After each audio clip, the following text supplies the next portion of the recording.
Well, this morning's session was quite stimulating and wonderful. I hope our friends from India and China, they found it useful. In some ways, this is what New School is good at, is really have a good, critical, and hopefully constructive conversation. Now we move to our second session for the day. This session is slightly, it serves slightly different purpose, but still related to our overall objective. Instead of hearing from our young, scholars, we have asked Professor Tansen Sen and Professor Liu Jian to talk about the state of India-China studies. Basically, the conversation evolved from various, discussions we have had. And a few months back, I asked Professor Liu Jian if you could write a paper for us talking about state of Indian studies in China. That would help us better grapple with, what are some of the things that are happening in China, and also what are some of the issues that they are confronting with. I know that he has written on the topic before, and hopefully with the updated information, we'll have a better sense of where things stand and what are some of the issues that we should be engaging with.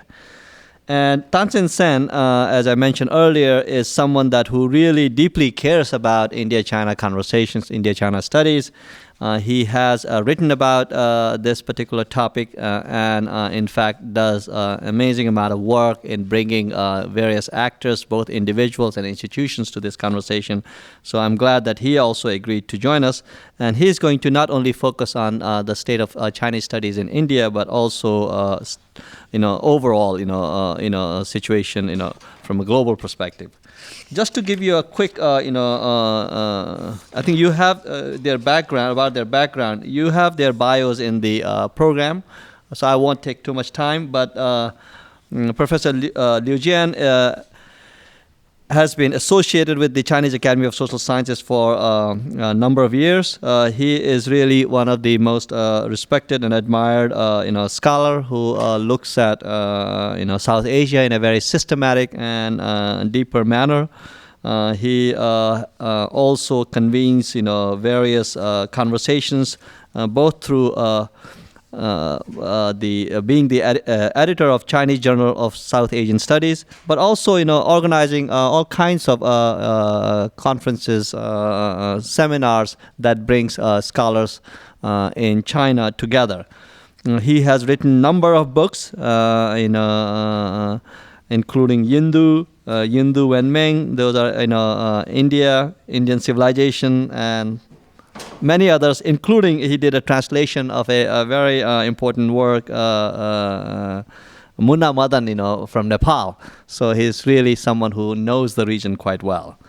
And Tansen Sen, of course, as we have been saying, he is really an eminent scholar of history and religion, someone who is truly bilingual, bicultural, and a scholar who truly understands India-China, at a level that most people can only dream of.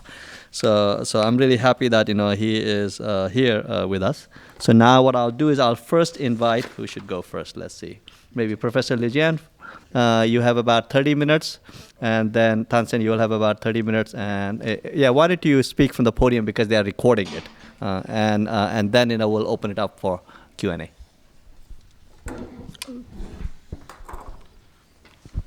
Good morning, ladies and gentlemen. I'd like to talk about Indian studies in China. And you know that among all the Chinese neighbors, historically, China regarded all other smaller countries as very uncivilized nations, and also as a name, China Central Kingdom, thought that China was the center of the world. But India is an exception. That Chinese, since the introduction of Buddhism into China, mainly out of Chinese imagination, or through the records of Chinese Buddhist monks like Fa Xian, Yi Jing, and Xuanzang, Chinese people had a very high opinion of India and regarded India as our elder brother. I remember that in 1924 when Rabindranath Tagore visited China, and a Chinese well-known scholar Liang Qichao, that is a relative of Tansen Sen, and he married the granddaughter of this well-known scholar in China, much admired and respected Liang Qichao. And in his welcome address to Tagore, and now today that we have our Indian elder brother coming to visit China, Tagore as a representative of India. But also that that in China we have a very important popular novel journey to the West, with the history of Xuanzang going to India after many sufferings and hardship, that he got the real Buddhist scriptures back to China. And also he was much respected. And therefore that China has an imagination that India is a paradise. And India is our elder brother. We have too many to learn from India. And in fact, in the past 2,000 years, China really regarded India as a resource of wisdom and knowledge. And today that common people may not know, but scholars know that Chinese art, Dunhuang, Yungang, caves, mural, wall paintings, and our sculpture, and including Chinese language, Chinese literary forms. We have adapted too many things from India, and Indian values like benevolence and salvation of others, all kinds of this kind of values have been taken into traditional Chinese culture. But at that time, that the main linkage, main vehicle between China and India was Buddhism. And also we did have some trade relations between the two countries. And also we had diplomatic relations that are not irregular. In some years, very good, frequent visiting of each other, and it may be for hundreds of years when two countries never contact each other. But the image of India in China gradually changed in the 19th century because of the colonization of India by the British people. And then Chinese began to wonder that how could a paradise, a great civilization, become a colony of the British. Even in the 19th century, Chinese emperor, while receiving diplomats from Britain, Chinese emperors and intellectuals could not believe. There were other countries like Spain and Portugal. They believe that, there does exist the country of England and France. But how could there be the country called Portuguese and Spain? I would say that the Chinese at that time were very ignorant about the surroundings, still thinking China the #1 country in the world. I think this kind of concept, now we know through the introduction of Buddhism into China, we know that China was not the center of the world, and India was also not the center of the world. But still, this kind of self-arrogance dies hard, this kind of conception. Even today, I think Chinese still has, part of them still have the concept that China is really the greatest country in the world. That is not so correct. And then that Chinese view towards India greatly changed in late 1910s, especially after the October Revolution or October coup in Russia. And radical Chinese intellectuals were dominant in Chinese cultural activities and political activities in the first half of the 20th century. Then that Chinese began to think that we have nothing to learn from India. And Gandhi's non-violence, Satyagraha, that is on the contrary to the theory of violence revolution from Karl Marx and Lenin, and radical Chinese intellectuals wanted to learn from Russia. Then the elder brother of India, the status has been changed by another elder brother of Russia.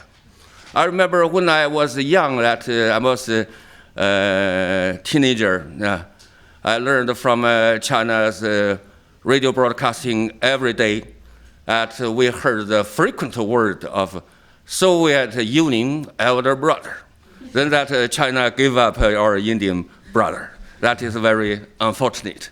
But now I would like to give a general comprehensive evaluation that still I would say that Indian culture, Indian elements have accumulated, have been influential in China more stronger than the Russian influence. And time will prove this. And according to this, that in future, China's research, China's studies, and China relations with India still have a very good historical foundation and geographic connection, closeness. And I would say that since the founding of the Republic of China in 1949, that also China-India relations and Chinese-Indian studies in China have undergone many changes. And we know that in the 1950s that China was estranged from the Western world. At that time, China naturally looked for friends among the developing countries. And India was regarded as a very good friend, a good neighbor of China. Therefore, there was some, we call it a honeymoon in the relations of the two countries. During the 1950s, we find that many people-to-people contact, mutual visit between the two countries. From the literature produced then, that the essays and the translations of Indian literary works, and including that introduction of a lot of Indian movies into China, all Chinese really had a very good impression of India. Then we come to the 1915 Tibetan problem, Tibetan unrest, and Dalai Lama went to India and was received by the Indian government. And since then, that Chinese began to view India differently. In 1950s and 1960s, and even in 1970s, under the leadership of Chairman Mao Zedong, and he thought himself, also people around him told him that China is the center of the world revolution. A world revolution will happen in future in the globe.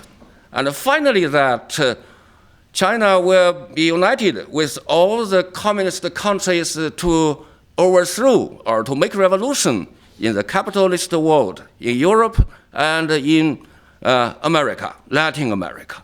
That was why Chinese supported the Cuban Revolution very strongly in late 1950s and early 1960s. And also that Chinese view changed to India because of the Dalai Lama going to exile in India, and the Indian government received him. Then Chinese began to regard Indian government as a reactionary government. Therefore, that the studies and translations of Indian literature and China-India relations came to a standstill.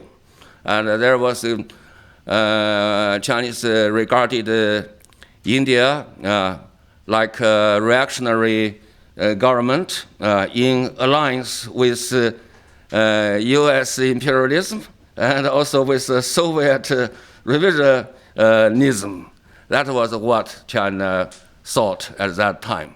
Therefore, that Indian studies at that time was on a very small scale. And only some Chinese ministries, government government bodies made political and economic studies of India. And today, if we view historical studies of India in China, we can find that that was very, very simple, very, very naive or childish. For example, that even in early 1980s, we held conferences like what's the nature of Indian society. We analyzed the nature of India. Didn't have a very high opinion of India. And Chinese revolutionaries regretted why couldn't the Indian communist revolutionaries overthrow the reactionary government and take over power so that we can expand the communist camp. That was really what Chinese thought. I remember that when I was in my teenage, that after the 1962 war, I also attended a report by a PLA officer returned from the border area with India, told us their heroic deeds in fighting against Indian troops. Therefore, that since 1962, I would say that relations between the two countries has been overshadowed, cast a shadow. And Chinese media from then on also just gave negative reports, coverage of what was happening in India. And always tell people that what is happening in India is bad, and disasters, all kinds of problems. Therefore, that people of my generation or people in the past 50 years, especially in the past 40 years, from 62 to the end of the 20th century, Chinese, most of them had negative opinion of India. But the Chinese scholars on Indian studies have contributed a lot to help the Chinese government, help the Chinese Communist Party and the average people to have a better and comprehensive understanding of India. And so that traditionally Chinese studies mainly focused upon Buddhism, and other aspects had been neglected. But since the end of the Cultural Revolution, and China and India have recovered their normal diplomatic relations, and Chinese and Indians began to visit each other more frequently, then that Chinese studies of India have also developed. In 1978, Peking University, together with Chinese Academy of Social Sciences, established the first Chinese Institute of South Asian Studies. Therefore, also the Chinese Association for South Asian Studies was established in the same year. And now that Chinese Association for South Asian Studies holds an annual conference every year with about 70 or 80 scholars attending this kind of conference.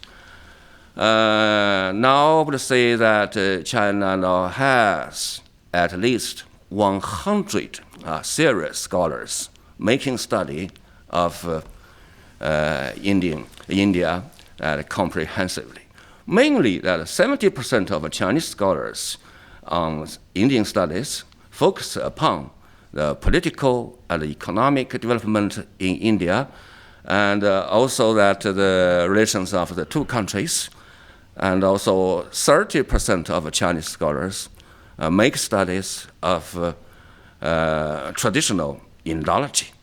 That means that, first, that the Indology, Chinese scholars in the past 60 years have put a lot of energy into translating classic Indian literature into Chinese. So far, we have done that, translated Kalidasas, Michael Dutre, and some other of his poems, and two of his plays, Shakuntala, into Chinese. And Shakuntala has been on stage twice in Beijing in 1950s and in the honeymoon years, and also in 1981, marking the normal relations of China and India.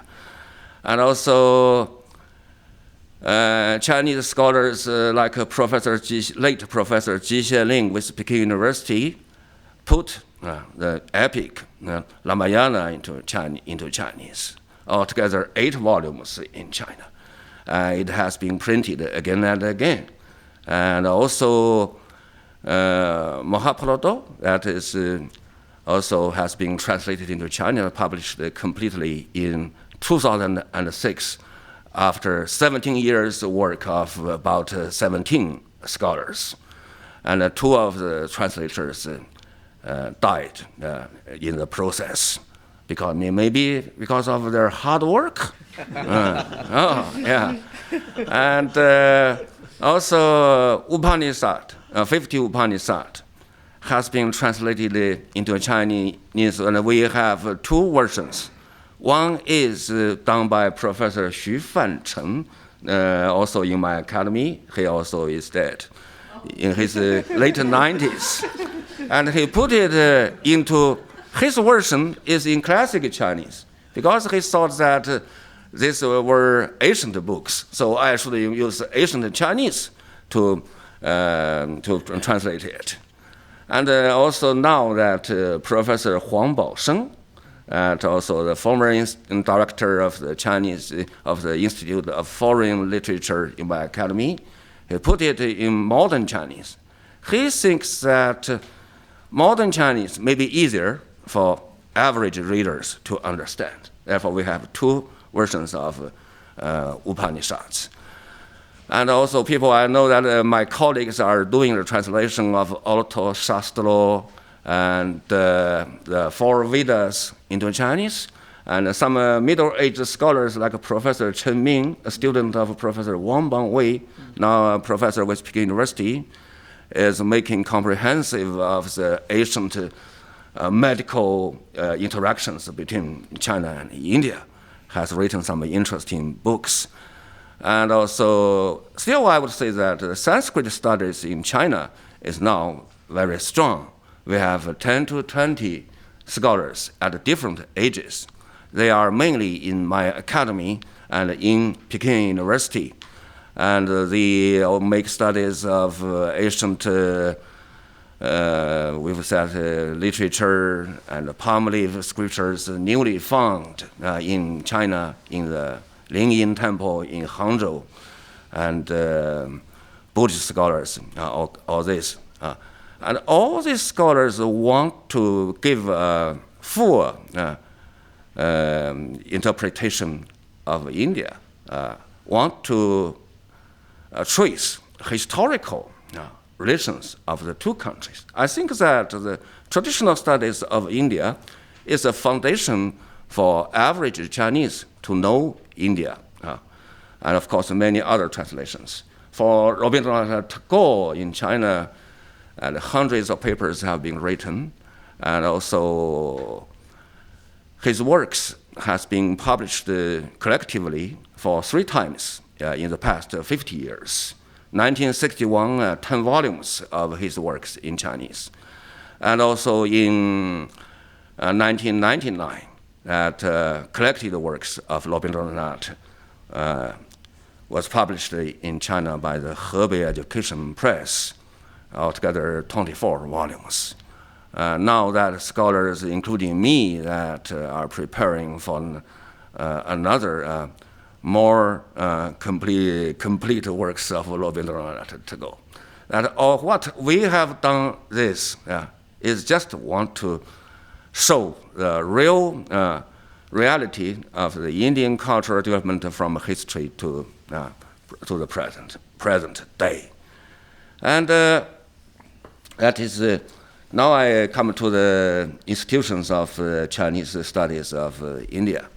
That you know that in my academy, we have a Center for Sanskrit Studies, and it held a course at 3 years ago, and first about 70 scholars attended the course, the Sanskrit course. It has lasted for 3 years, and we have finally about 12 people left for the class. Still, it's a great progress, and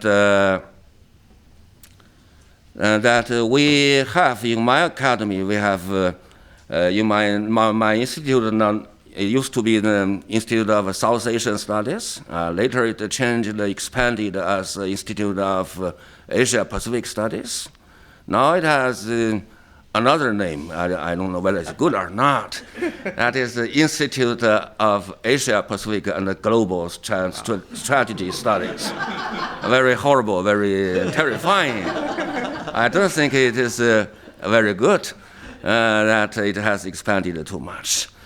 And anyway, that in my academy, that scholars are divided in two groups in different institutes, including some ones in my institute, making studies of Indian politics and economy, and also Indian religion. We have a professor with the Institute of Religious Studies, Qiu Yonghui. She happens to be the classmate of Wang Bangwei university days. And she has also written a number of books concerning the religious, especially Hinduism, its role in modern politics in India, in China. Now that people begin to know that in addition to Buddhism, India has also Hinduism and other religion. And before this, and most people thought that India a Buddhist country. Even today, many people think that Nepal a Buddhist country. And anyway, we have all written books to correct this wrong mission. And personally, Ashoka told me that, mentioned that I wrote a book together with my colleagues about India. My academy has organized this project covering about 140 countries and international organizations. And about South Asia, for each country, we have devoted a book. And India, the book we wrote about India gave a general comprehensive understanding of all aspects of India. It has been printed many times, and we revised it in 2010. And I think this book is now for the Chinese diplomats, government officials, for them as a reference for them to know the basic facts of India. And also, nowadays we are both Chinese and Indian scholars. In 2010, in December, Chinese Premier Wen Jiabao visited India, and he talked with Indian Prime Minister Singh about that. They made a suggestion that Chinese and Indian scholars work together to produce encyclopedia with regard to the two countries' cultural relations. Well, now the work has been launched last December. And in China, we would say every year now, since the beginning of the new century, more and more scholars, especially young scholars and middle-aged scholars like Yan Yifei and Xin Zhang, like these emerging scholars, that they have devoted more energy, more enthusiastic work to understanding India better.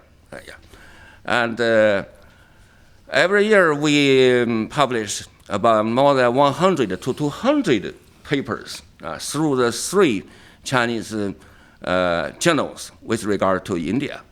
First, I mentioned that is South Asian Studies under the Association for South Asian Studies, and it's quarterly. And the South Asian Studies Quarterly, another similar, that is by the Institute of South Asian Studies with Sichuan University. This institution has about 20 or so scholars. And the difference of the 2 institutes is that my South Asian Studies in my academy has now is changing to focus upon the studies of current affairs, political development and economic development in India. And more or less, the magazine now has neglected the cultural aspect. And the South Asian Studies Quarterly in Sichuan University now is expanding from its field of political and economic quarterly into a comprehensive quarterly. And also with the Yunnan Academy of Social Sciences, this academy is also very now very active in promoting sub-regional cooperation between India, Myanmar, and China, South Yunnan, and Myanmar. And also, I would like to also mention that in China, in Shanghai Academy of Social Sciences and Shanghai Fudan University, they have some really good scholars making study of China-India relations. Now that finally let me concentrate upon the now how China view India comprehensively. Generally, that we know that we have both countries are now rising simultaneously. We do have that interest conflicts globally, but still that Chinese government and Chinese scholars, we generally think that we need to keep 2 countries' relations, maintain normal relations, and the relations are normal and much better than in the 1960s and the 70s. In 1962, that there was a war. Some Chinese scholars that we might have avoided this war. We might have made mistakes. I think that is a progress. And in the past, China never admitted and it could have made any mistakes. If there were any mistakes, that other countries make mistakes, not China's fault. That is how we think arrogantly in the past. And now we can think that more objectively, especially scholars of my age, their age, they can think, they can view the world more clearly, more holistically. And also, therefore, we want to maintain our good relations. And some people worry about the possible another war, another 1962 between India and China. Not only Chinese, but also some foreigners. Typical one that is George Yao, the former foreign minister of Singapore. He talked about the possible war. We tried our best to avoid this war. And the border dispute is still central to that factor influencing China-Indian studies, Indian relations. And also we scholars generally think that it is a disputed land. The Arunachal, in China we call it South Tibet. And anyway, we must face reality. India now actually controls this part of the land. And we can only claim and try to solve, finally, legally, the border dispute through political negotiation instead of resulting to violence anymore. That is our basic views. And also, still that now the problem that is both countries, both sides are the lack of understanding of each other's regional strategic goals. Some Indian scholars over worry about China as a threat. I think China is not a threat to India. Okay, thank you all.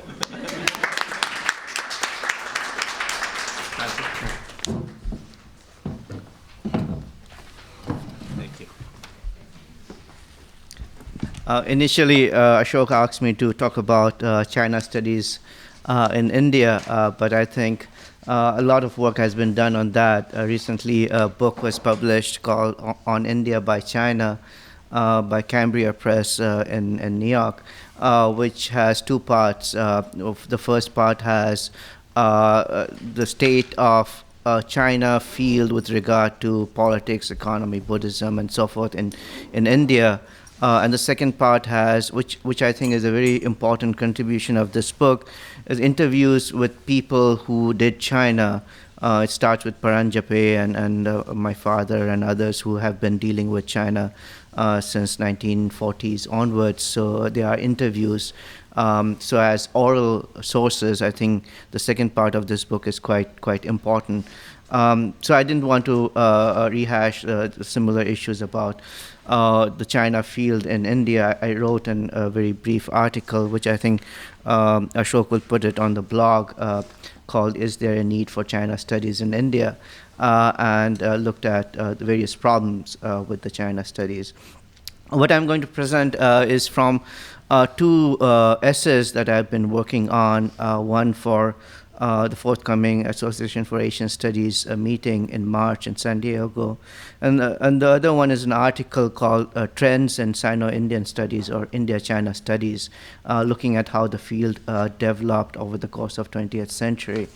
The first one on the one that I'm going to present at AAS relates to how Buddhism get wrapped into national identities both in India and China, something like rescuing Buddhism from the nation following Prasenjit Dwara. And this was something I thought I should work on because last year I was reading Hu Jintao's speech in which said in Pakistan, where he said that Pakistan and China should continue the 2,500 years relationship between Pakistan and China with Buddhism as the core value.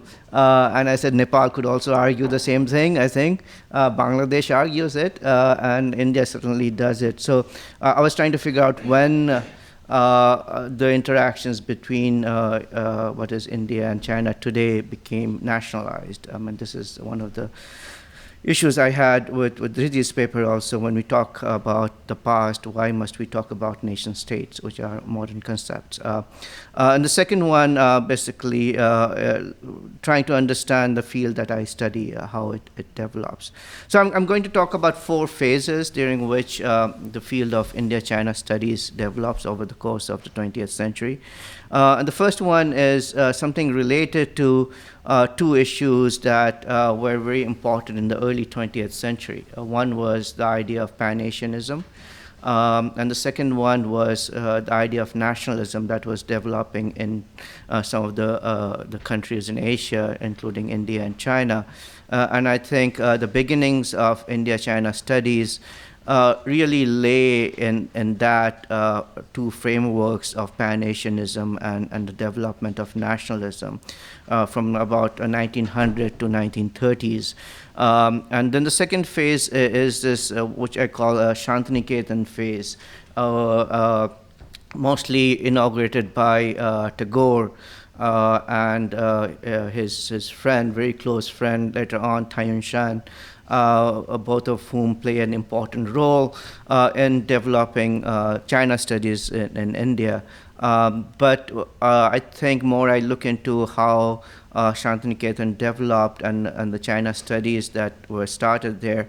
It has some relevance to Pan-Asianism before that, and also has a specific goal of promoting the India-China relations as such between the two states. And remember, this is in the 30s. Mark, you asked about what's happening during the Republican period, Republic of China period, and the opening of so-called China Bhavan is in 1937, when the Japanese are occupying China, and the major funder of the China Bhavan is a person named Tai Chi Tao, who is on one hand a Buddhist, and on the other hand he's a very anti-Japanese person in the Kuomintang government. The money of China Bhavan and Shantiniketan actually comes from the Kuomintang government. And there is a reason to examine the political issues behind the establishment of this China Bhavan. And somebody is working on that topic, and I'll talk about what's that. The third phase is the post 58, 59. Professor Liu Jian mentioned Dalai Lama, but 62 war, where the focus shifts mostly to the dispute between India and China. Overwhelmingly, the scholarship is on India-China war, Tibet, border dispute, betrayal of the Chinese stabbing the Indians on the back, and various kinds of criticism of Nehru in particular. That basically goes in, starts with Maxwell's India's China war, Alistair Lamb's work on border, and I'll get to those things. The fourth phase is the post-1980s phase, where you see different kinds of scholarship developing, and the whole industry of India-China studies is established. Books with India-China in the title sell quite well. And we find things related to economy, geography, politics, environment coming up, and I'll talk about that.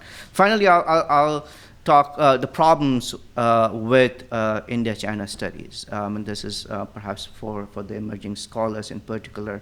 I see a huge methodological problem with many of these books that I've been reading to write these papers. Okay, so let me start with this first period from around 1900 to 1930s, and it starts with a Japanese scholar called Okakura, who works on Japanese art, and one of the famous words he used was "Asia is one," and emphasizing the importance of Indian and Chinese civilizations in uniting Asia. It became perhaps the most important words uttered in this Pan-Asianism discourse, and widely read by both Indians and Chinese and Japanese. The Japanese later on developed the Pan-Asianism concept into different ways, and President Dwara has written about it. But he seems to be the first person to really emphasize that there has to be, there is a need to look at India, China, and their contribution to Asia. And by doing so, he is basically introducing the modern concept of nation states into saying that there was a India in the past and a China in the past, without actually considering the complexities of the politics in the two regions, and especially in China, regions like Tibet, Xinjiang, and the southern China, which were not necessarily part of ancient China, becomes incorporated into this. And anybody who does the relations during the ancient times knows it's quite complex. Southern China was inhabited not by the Han Chinese but others. And so by bringing these two things, it became India, China, without peripheries, without minorities, without other societies, cultures, kingdoms, kings, and so forth. Even sometimes Sri Lanka gets involved as part of India. Nepal certainly was part of India, right? Pakistan, certainly Bangladesh, all grouped together as India. And the person who really brings this into action is Liang Qichao. Professor Liu said he is my wife's grandfather. He's my wife's great-grandfather. But he was the one who was a disciple, student of Kang Youwei. I think anybody doing India-China should know about Kang Youwei. He was the person who initiated this 100 Days reform in the late 1890s. Failed, and then he escaped to Darjeeling, and he lived in Darjeeling for 7 months and wrote quite critically about India, something that Professor Liu was mentioning, how must China not learn from India? Having different states, different languages, caste system is something that China cannot follow. And this is in one of the letters he writes to Liang Qichao, that we should not follow the Indian model. But what Liang Qichao does is he brings in Buddhism. He himself is a Buddhist. And this is where I think Buddhism starts assuming this nation-state ideas, India and China. On one hand, Liang Qichao is a very good scholar of Buddhism. He writes very frequently and in very detail some of the important aspects of Buddhism. But the nature of discourse is India-China, two nations interacting, and the words like friendship, younger brother, older brother, those kinds of things get into Liang Qichao's work. If you look at Liang Qichao's work critically, you have to remove his wish to basically bring India into this Pan-Asian context and emphasize what Okawara was saying, that Indian and Chinese civilizations are important for Asia. What he also does, and not only in these kinds of works, but also some other writings that he is his writing, especially something on Zhenghe. Anil was mentioning the interest of the Ming government in the Indian Ocean.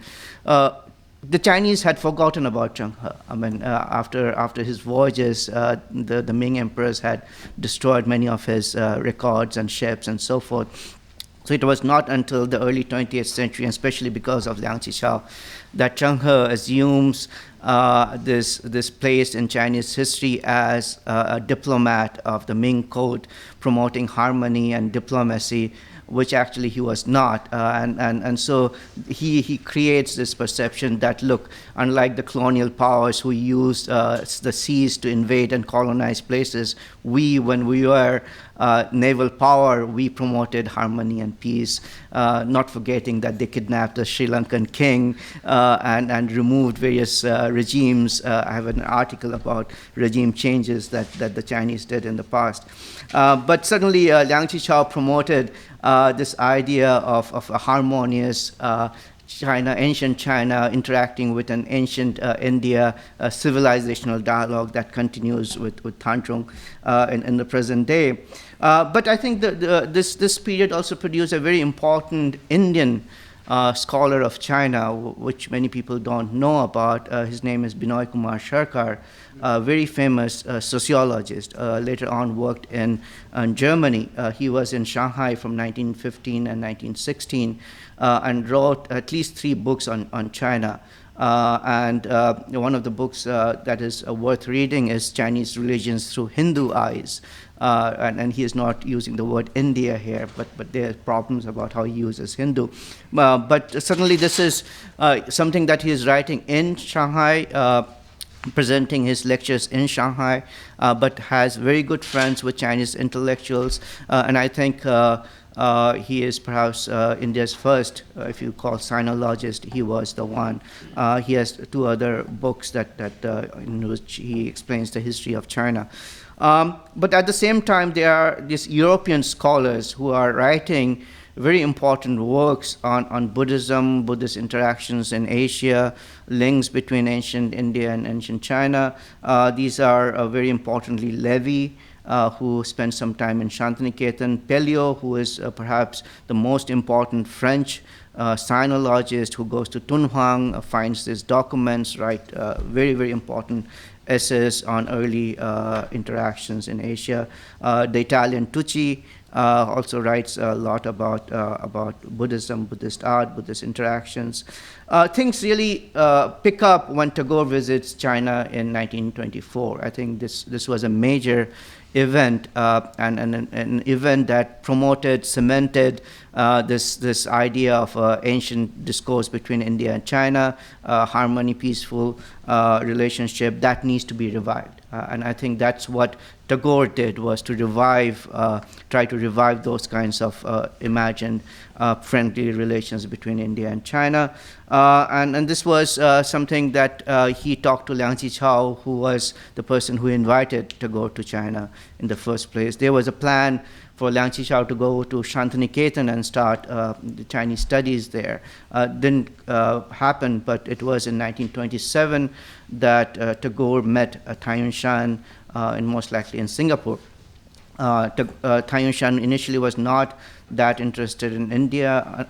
He was a Buddhist, so he may have been interested in the Holy Land, pilgrimage sites of India, but nonetheless he agreed to go to Shantiniketan and help Tagore set up this China Studies Center. And he goes in 1928 to Shantiniketan and realizes clearly a funding problem. Where will Tagore get the funds from? And so he, after 2 years, he leaves Shantiniketan, goes to Burma, and starts working as an editor. He used to work as an editor in Singapore before that. There he meets a mission sent by Chiang Kai-shek to Tibet to negotiate the relations between Tibet and Republic of China. All the missions going to Tibet at this time had to go through India.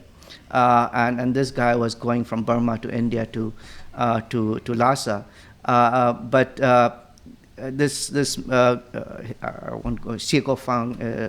Shekhar Liang, who was in Burma, suddenly finds that his son passed away in Burma, and he comes to know Taiyuan Shan, and he said, "Why don't you come with me to Tibet?" So they go to Kalimpong, and from Kalimpong they take a mule to go to Lhasa, and unfortunately this guy dies en route to Lhasa, and it is Taiyuan Shan who meets with the Dalai Lama and gets a letter from Mahatma Gandhi from Dalai Lama, gets a letter for Chiang Kai-shek from Dalai Lama, and then begins his real career in developing this China studies with the help of the communists, of the Kuomintang officials in China, and the Indian leaders, National Congress Party, Mahatma Gandhi, and then Nehru. So the second phase, the Shantiniketan phase, initially starts with Taiyuan Shan becoming successful in raising funds from the Kuomintang government.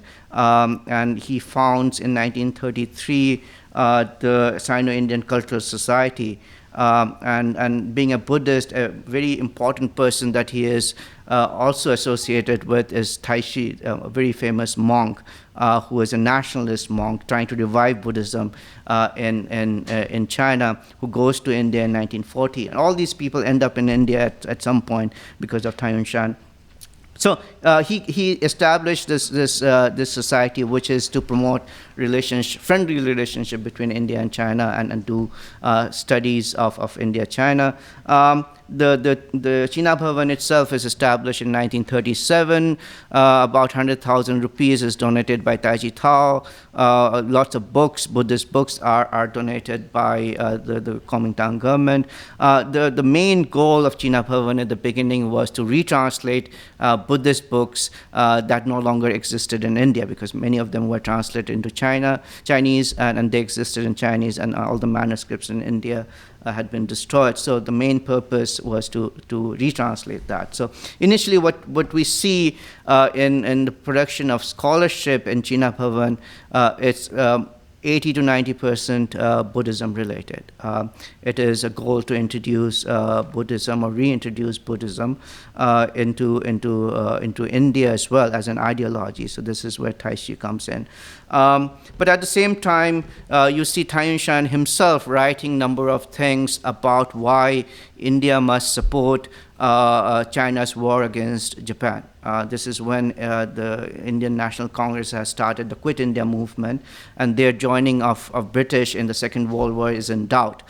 So Taiyuan Shan is playing a major role to convince the Indian politicians to join Chiang Kai-shek and Kuomintang to fight the Japanese. Chiang Kai-shek himself comes to India in 1942 to convince Nehru and Gandhi to join the British to fight the Japanese. So he's initially playing this important role in bringing India and China closer by writing various kinds of articles. He never writes a detailed scholarly book in his entire life. His publications are mostly articles that are emphasizing the ancient links, emphasizing why India and China must work together and so forth. All this works, and some of the later scholars, P.C. Bakshi, for example, was an important Indian scholar to work on China. He was taught by the French. Part of him was a part of this Greater India Society, which was trying to show that Indian influences extended in Southeast Asia and Central Asia. So there was another cause that was being promoted, that Indian society had this wider impact, and Southeast Asia is basically a part of Indian culture and civilization. So he wrote about India, China. His famous book, India and China, 2000 Years of Contacts, is still read by many people, but it has to be read in a context, which is a one side Greater India context, and on the other side, this is India-China friendship promotion context that needs to be done. Things end in 1956 when Bakshi dies at a very young age, and soon after that, the relations between India and China start declining with the Tibet issue, with the defection of Dalai Lama to India, and then starts the next phase of India-China relations, which is primarily focused on how to interpret this conflict between India and China. For many Indians, it came as a shock. One reason is because Nehru had been promoting this India-China friendship as well. Thai Yun-shan was promoting this India-China friendship. Everybody was saying friendly, friendly, friendly. While if you look at some of the archival material, you can see from the early 50s on, there were major problems between India and China. Sardar Patel, who was the defense minister, actually had written to Nehru saying that, look, if you really accept Tibet as part of China, we'll have a major problem because the boundary is now established. See, geography and political geography changes with coming of Tibet as part of China. And so the scholarship from 1958, 59 onwards is primarily focused on how to explain and whose fault it was that India-China fought. For many people, it was an unexpected one. Maxwell, I said, was somebody who blamed India side. Alistair Lamb, many people blamed India side. Even a very important India scholar who was neglected is Karunakar Gupta, who wrote about India-China border dispute, and he said certainly Menon and Nehru were at fault. Wang Hongwei, the China scholar, I think also faults the Indian government. The Chinese always fault the Indian government. I haven't seen until Professor Liu spoke. His book has been translated into English. Yeah, I know. He has a copy there. But still, one of the main books that talks about India-China border dispute is written either by an Indian or a Chinese, is Garver's book that Anil was pointing out. I think with all its issues, is still a major contribution to understand this period. Another one is Nurani, an Indian journalist who has written about the border issues as it was discussed, and I think he has done a very good job looking at the archival material. And then there are people who then start, other than those who are really talking about the dispute, are saying that, no, let's go back to the friendship part and let's talk about how India-China in the past were friends, and we should talk about friendship, not about the disputes, and so forth. These are the apologists who start writing about India-China Buddhist relations again, and saying that we need to revive that, and the Indian government try to follow that up as well.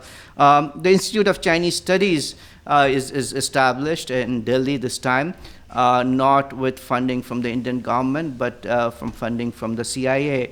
And some of the scholars are actually brought to US to study. So many of these people that you see today in the Institute of Chinese Studies, Mira Sinha, Deshpande, Mohanty, all of them came on the Ford Foundation, and at that time Ford Foundation, I think, was funded mostly by CIA.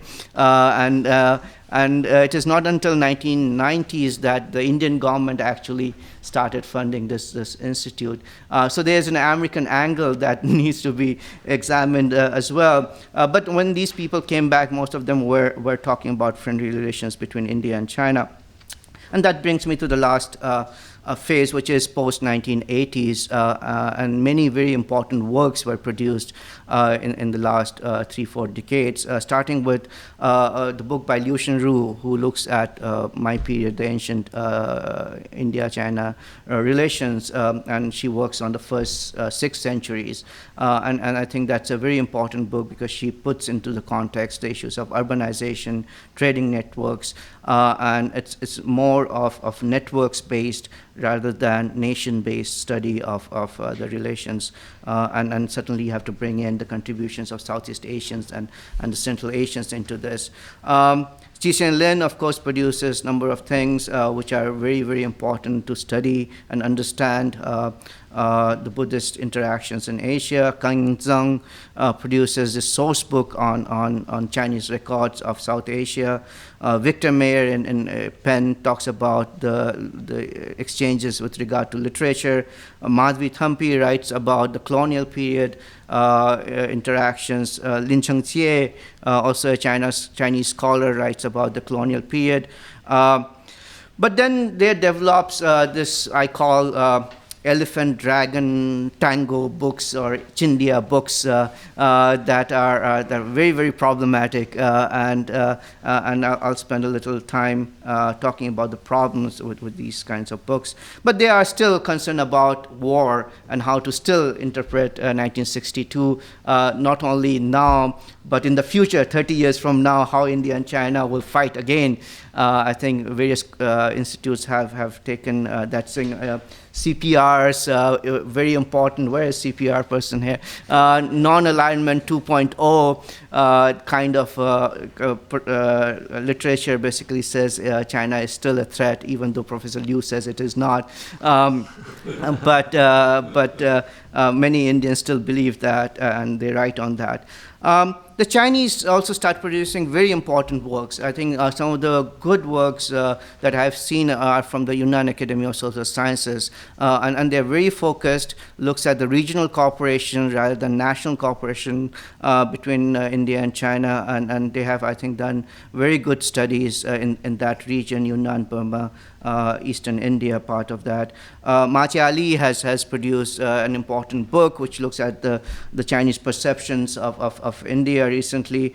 There have been very good books on Buddhist art by Chinese scholars. So there's a diversity of writings that have come up, and it ranges, the quality ranges from very, very bad to really very good. And I think this brings me to the last issue, which is the problems that I see in the current scholarship on India, China. One is there is a lot of bias still in the writings of various people, not only Indians and Chinese, but people writing from abroad. And you can clearly see through that bias from the sources that they are using, the arguments they are using. And I think that is something that is quite problematic as you read this. And I think people should be aware of that, especially for the emerging scholars, to identify the bias straight away and from what perspective it's coming from, who the audience is, and so forth. Sometimes it's one-sided sources. I think that's a major problem with Anil's work. I mean, as Mark pointed out, you can't say India, China today without looking at non-English sources.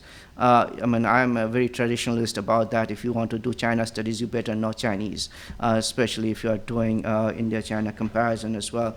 And I think the social media is very important. The blogs and so forth are very important, posted in Chinese. You have to consider how perhaps the increasingly nationalistic perceptions of the common Chinese factors into this relationship, and you have to look at the websites, blogs, and so forth. Lack of historical context, I think, is important. Especially, I don't think, I mean, all the emphasis on pre-20th century India-China relations, I don't think it matters. My topics, my research really don't matter to the contemporary India-China relations. I think what matters is the early 20th century, when Tibet was being defined, when the notions of India and China were being established, the relationship between Kuomintang and the Indian National Congress, the perception of Nehru, all these things really matter for the next 50 years. So the first 50 years of India-China relations in the 20th century, British India and Qing China and then Republic China, do matter. I think that is something very important to look at. And even for you, I think you are presenting Bombay and Shanghai. I think the colonial period really matters, colonial Shanghai, and why Bombay and why not Calcutta. And this brings me to the last point, methodological issue. I mean, I think there's a huge gap, and Ashok and I have talked about this. How do you really do India-China? I think all the emerging scholars should spend at least 2 pages or 3 pages writing about what kind of methodology are you using. It is state-focused most time, as Lily was pointing out. It's state-heavy. I mean, you can't just have that. I mean, we have diversified so much, and there are so many players that it really matters to look at India-China not from just a state perspective, but other, at least pointing out some of the other issues. Nature of sources, the analysis of sources is very important. You pointed out English language sources on India in China. Global Times English and Global Times Chinese are different. So if you read the same articles, you find very different issues discussed there. So you have to be analytical in the nature of sources that you are using. So I think methodologically, I see problem with established scholars as well. Pranab Bardhan's work on comparing the economic aspects of India-China. He has access to only English language statistical material from China. So he won't talk about Ningxia or Gansu or other provinces for which there are no statistics in English available to him. So he will work on the provinces of China that have English language statistical material. And then you compare it with the India for which you have all these English language sources. So it becomes disproportionate in many ways in which you have selective access to Chinese provinces, and then you have things to compare in India. So I'll end up with perhaps a bright note that some of the very good scholars of India-China are actually being produced at Columbia University.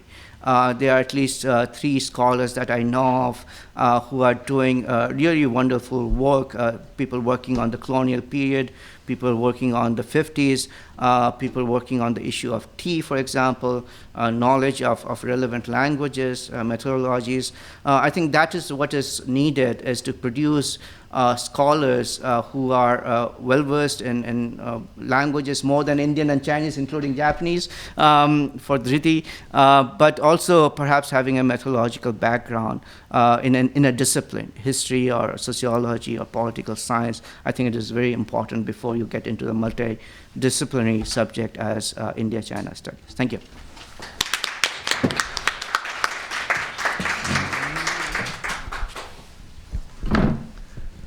Thank you, Tansen, and thank you, Professor Liu Jian. Now we have, let's see, we have about 15 minutes or so. Maybe let's take a bunch of comments and questions, and we will try to engage with them for next 15 minutes, and then continue that conversation over lunch. So, any comments, any questions, Lily? I would like to contest, Tansen, your claim that the ancient history between India and China has no relevance for contemporary problems. Because I think it's in the ancient relationship where we can find new epistemologies for problem framing and problem solving. The contemporary social scientific universe is dominated by basically the Enlightenment West, which has produced many of these problems. And in order to have another perspective, another angle to solving these problems, like the border issue, we need to return to a period of time when people were not captured by the state in the modern sense, not in the ancient sense of the state. And so, for example, I was very heartened to hear Professor Liu say that there is now a concerted effort to study the commonalities between ancient Chinese and Indian medicine, because the medical tradition of ancient India and China gives us insight into how to solve the border problem. If you see the border problem as a blockage in the body politic between India and China, then it offers all sorts of solutions to the problem at the state level and beyond. And that is what is significant, that we can go beyond the state level, and which you yourself agreed to. So I think that the ancient archives offer us a lot of intellectual richness as well as moral wisdom. I mean, I refer back to what Dhriti said earlier, that there was this 5,000 years of history that had a lot of human exchange, a lot of solving of problems by people, by communities, and we should draw on that rich intellectual archive for solving problems today. Because one of the problems of problem solving today is that it is too narrow. Everything is seen in such a narrow way, so that we feel that there is no other way to see the future other than a continuation of the present. And yet, if in your own discipline, if we look back in history, we know that so much has changed. Yes, much remains the same, but so much has changed as well.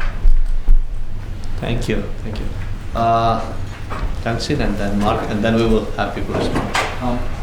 I'm just curious, in both countries, among these either China studies viewed in India or India studies viewed in China, what kind of conversation is going on between people who are from a traditional humanities background, who study history, language, literature, or religion, and those probably somewhat more recently established scholars in more modern social science background? Is there do they go to conference together, or generally still feel comfortable together under the umbrella of area studies, China studies in India, or India studies in China? What's the status quo?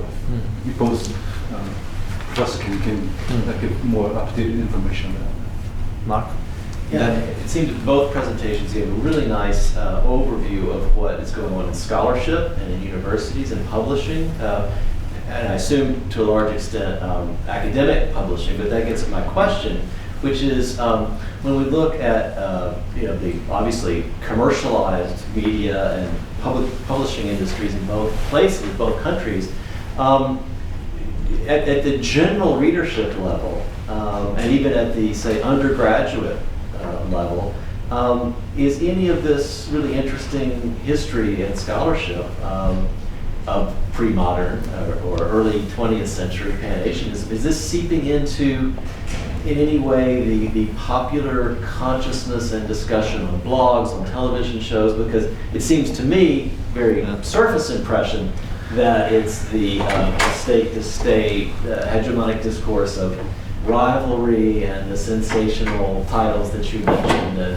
the coming war with whatever will always sell better than the Silk Road.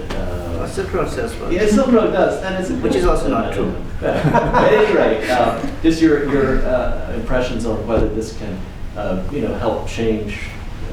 If any of this work can seep down into the mass media level.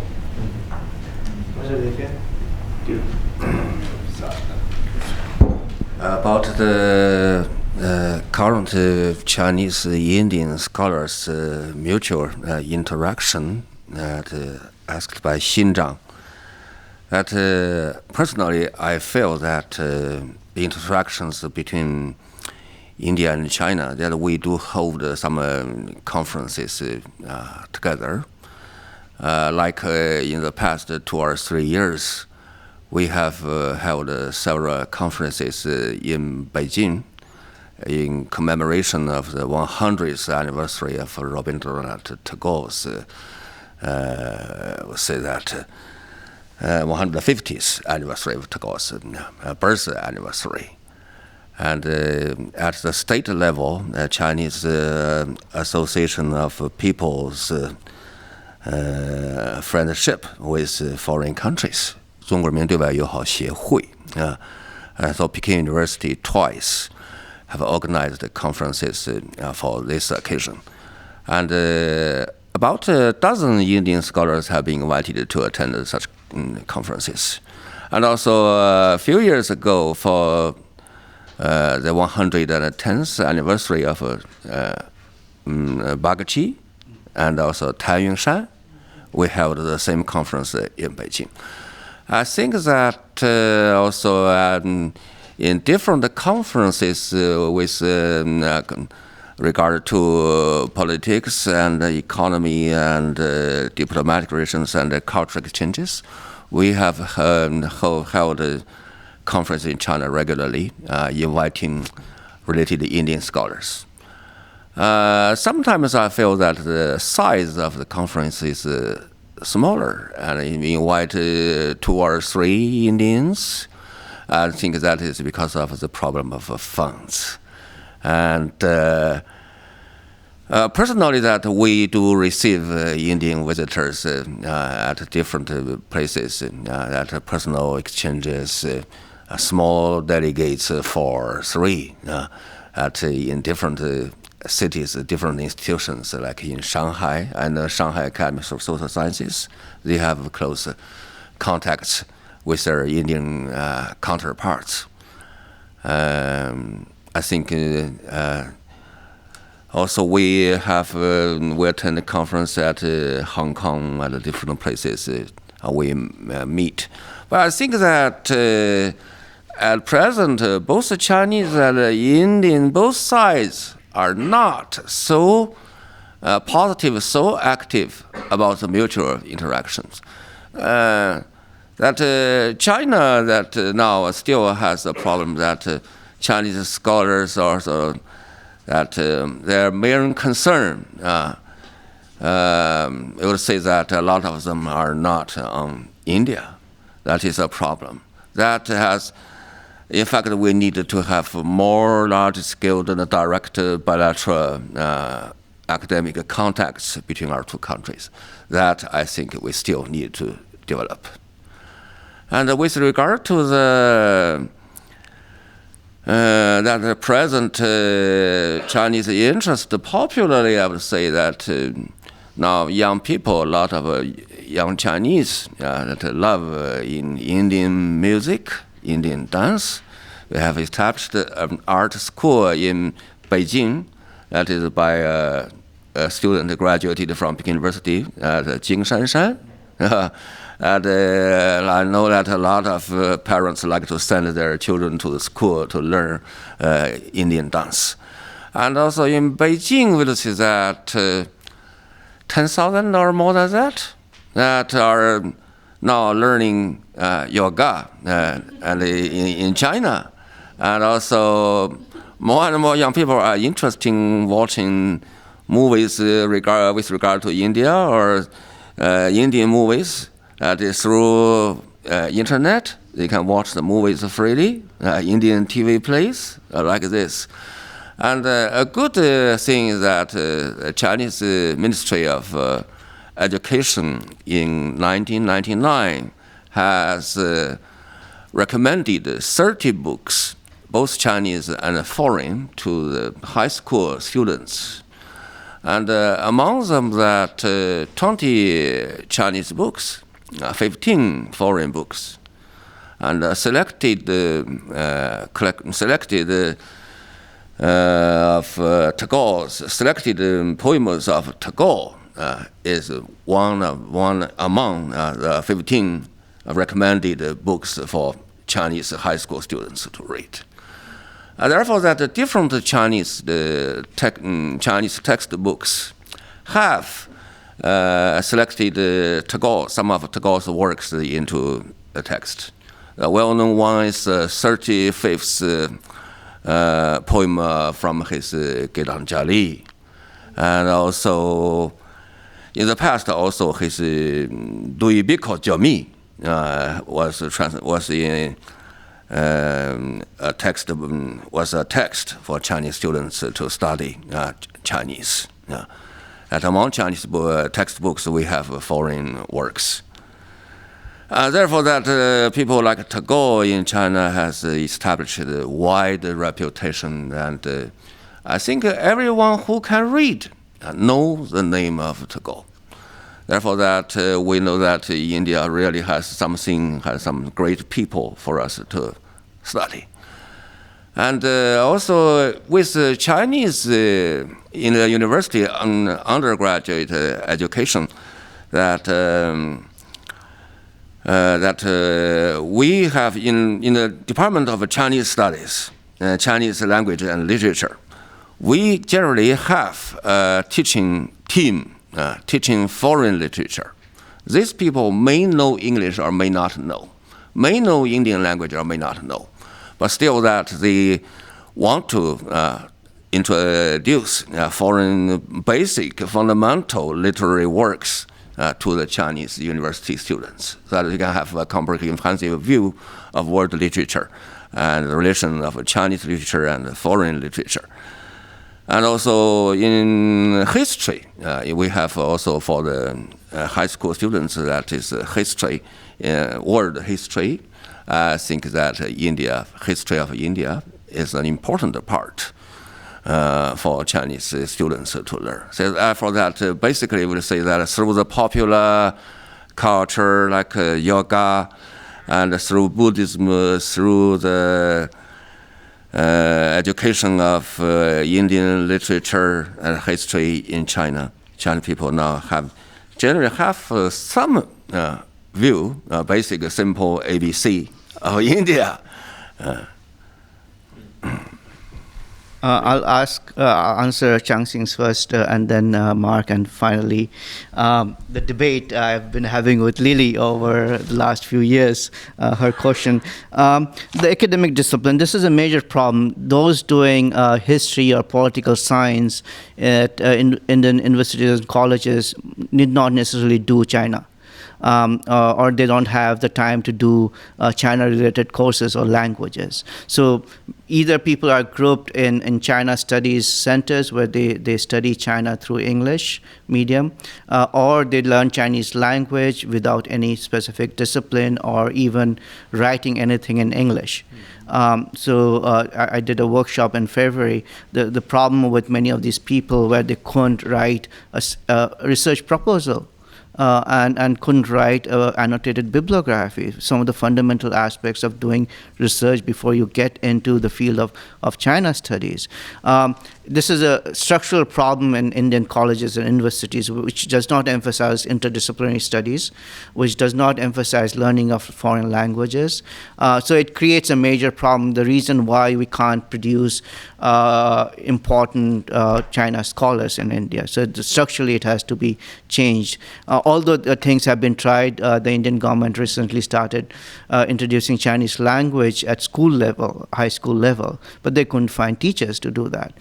So there are a wider debate that needs to be done, both as far as curriculum, infrastructure, and I think this is something I wrote in this essay, is there a need for China studies in India? So that's an important issue. But how do you integrate the popular, there are many problems with that. How do you introduce that? I mean, in what context do you introduce that? If you want to do a widespread thing, I would say it's better to use Asia in a context where you see India, China as just being two entities interacting with each other in different ways. And the book I'm writing is called India, China, and the World, and I'm basically saying that from the early period to the present day, you can't just take out India, China, and study them. It has to be in the broader context of Asia and the world, and it both gets influenced. So I mean, something like that, perhaps changing the perspective of how you look at things is very important. And that brings me to Lily. Comparison is fine. If you do comparative study of any two ancient civilizations, India and Greece, Japan and Korea, whatever, that's fine. I think that's worth doing that. But if you want to look at the interactions, I don't think the present scholarship in English tells you properly what really happened. It's as if looking at the interactions between America and the Middle East through the eyes and perspectives and writings of the Muslim pilgrims going to Hajj. you lose out on the other writings, perspectives, views about the interactions between America and the Middle East, Mecca, and so forth. It's the same thing. What we have for the earlier interactions is a predominated literature by the Buddhists who see India as a holy land, but they are Confucianist, they are Taoist, and interactions is not necessarily taking place between a dynasty and a kingdom in India. It is not necessarily taking place between a Chinese merchant and an Indian merchant.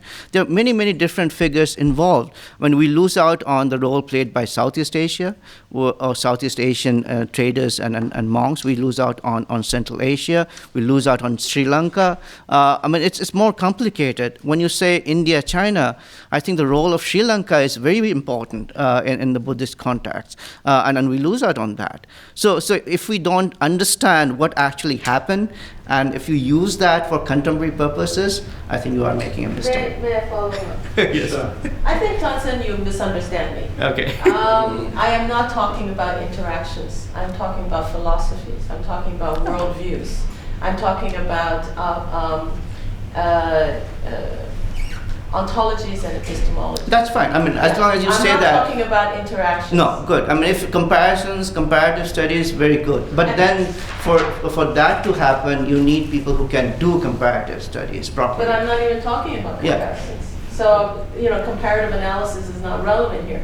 I'm talking about the fundamental philosophies that have arisen from civilizational. So what's the Indian philosophy? Which is a Islamic, which is a Hindu, which is a Buddhist? Which do you define as an Indian philosophy? I'm not calling it Indian. I'm saying, for example, if you look at Ayurvedic medical principles and Chinese, traditional Chinese medical principles, you find a great deal of commonality. Well, you find it with the Greek and Indians as well. Exactly.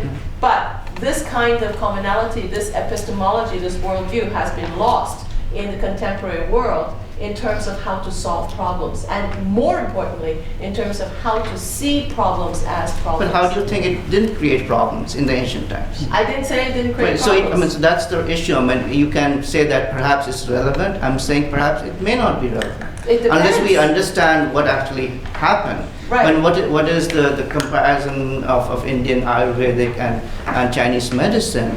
Holistically, you can see, I mean, there are similarities, but there are also differences. Of course. So what's the use of bringing that together when you don't highlight the differences and you only want to focus on the similarities? This is a conversation we can have at lunch. Okay, I think what we will do is, let's see, 3 questions. We'll take the questions, but maybe we won't necessarily address them. We'll start walking and we'll figure out. Yes, Anil, first this Anil, then second Anil, maybe. And then On YouTube. Yeah. We'll take as many questions and then we'll think, well, keep them short though. Keep them short, otherwise our lunch will get cold. On this nature of sources, whether it's a Chinese language, English language, yes, of course, I understand that does play a role, but that role becomes more important when you're dealing with something that has happened in the past, which is not happening in real time. Why not? Newspaper articles, you don't analyze. Let me complete my question. The question is, for example, if you are dealing with an issue which is happening right in the real time, okay, so in that case, don't you think the issue of language becomes not, of course, relevant, but not hugely relevant? For example, you can cite your point by giving an empirical evidences. Yeah. So, and if the issue is interpretation, then you can see multiple interpretations, even the Chinese language. Even if the Chinese language you are stressing, what is the guarantee that all the Chinese sources will be giving the single interpretation of the same event? No, so that's why. I think you made your point. Okay. We'll get to that. Just maybe continuing this conversation. So last week, right, in Kathmandu, so we have a large Chinese delegation, there's a large Nepali delegation, and a large Indian delegation sitting together, and the decision was made to create the Mount Kailash landscape, which is a 43,000 square kilometer transboundary national park. Okay? So now the question is, the 3 countries are actually going to go for the UNESCO World Heritage nomination as well. And sometimes I think that in the present there are so many things like that that are happening, And maybe I'm just wondering, if we then, look into the past too much and not so much into what we are trying to do now. Just on that same point, Taklakot, which is the border point for the three countries. So one of the suggestions is to actually allow like a free trade zone where the citizens of the three countries can trade. And so I was just wondering, again, 50 years, 100 years down the road, how people will look at, the Kailash, landscape project as something that enabled, these countries to, get back on the right foot. Because I think the Hindus to the south, want to go to Mount Kailash. It happens to be in a certain geographical location, but the benefit sharing is going to be across, at least 500,000 people who live right there, and then others, all around. So I just think that sometimes maybe those contemporary examples should also feature, into these discussions. Yeah, for Professor Sen, you leave me very confused. Like I've worked with this, Buddhism for 14 years, starting, or maybe 10 years from my master's, I would say. Where are these sources that you're talking about? Sources from minorities, from other players in society? We don't have them. We just You have them, you haven't looked at them. like primary sources. Yeah. Oh, yes, can we just, okay, we can talk about that over lunch, because otherwise it becomes so narrow, as you say, apologetic literature written by Buddhists, for the Buddhists, so they have an intention in what they write, how they present things, and if we are depending on, if our study depends on those sources, then as you say, they are biased. So we need to find access to those sources which are secular and which are from non-Buddhist sources. I have a question for Professor Liu Jian about the current status of China's study on subnational India, especially in terms of folk culture, history, religions, etc. Because I asked this question because I had a feeling, or rather confusion, when I studied contemporary economical, social, political issues in India. Because when I study them, sometimes I can find rather huge or drastic differences between different regions in India.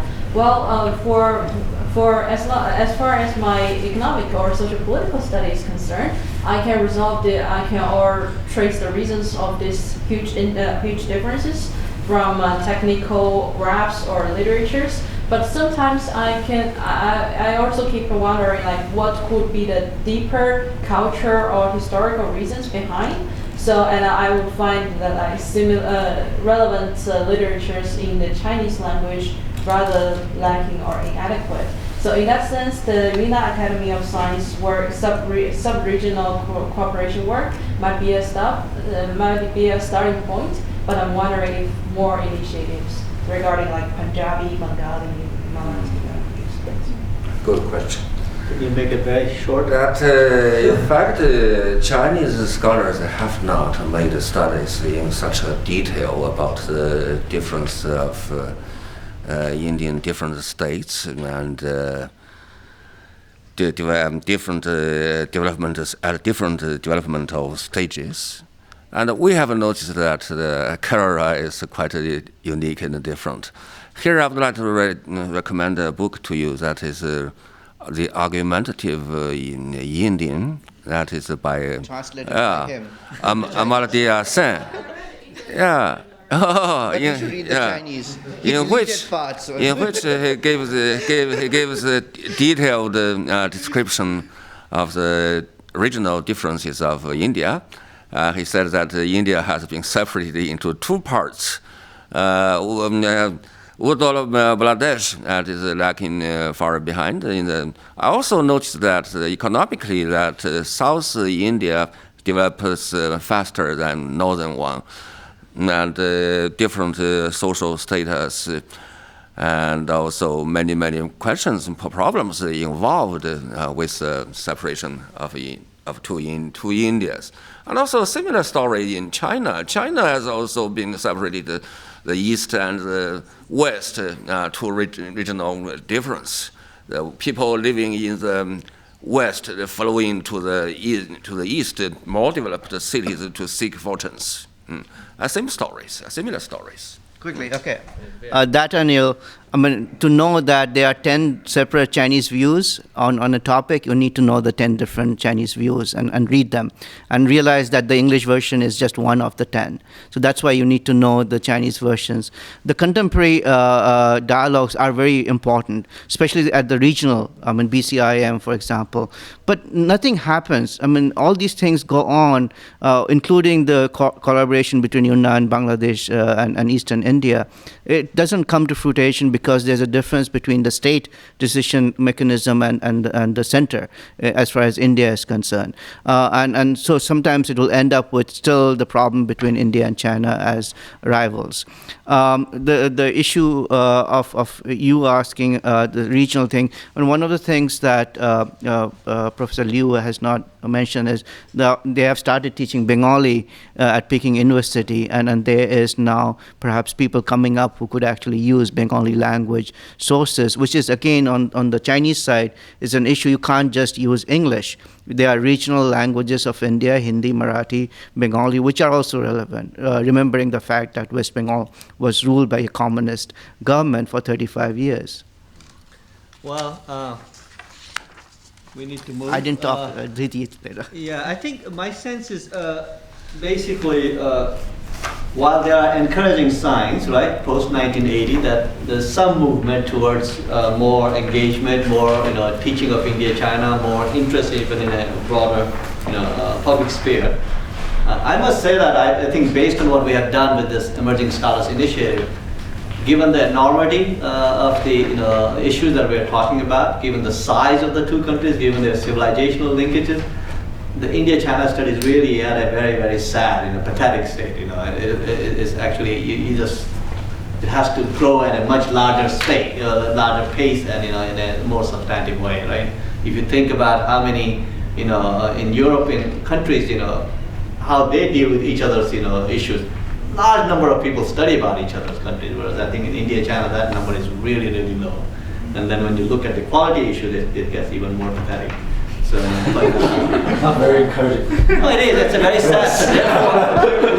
Therefore, the positive sign is you guys are the pioneers, right? You guys are the pioneers. There's a lot of room to do good work. Whether you as scholars or as people linked to institutions. I think you guys have a lot to develop. So the room to really grow and room to really expand, I think, is enormous. So on that note, let's go and eat and talk. Okay, Grace is waiting. So we'll walk. Thank you. Thank you to Liu Jian and Tansen. Thank you.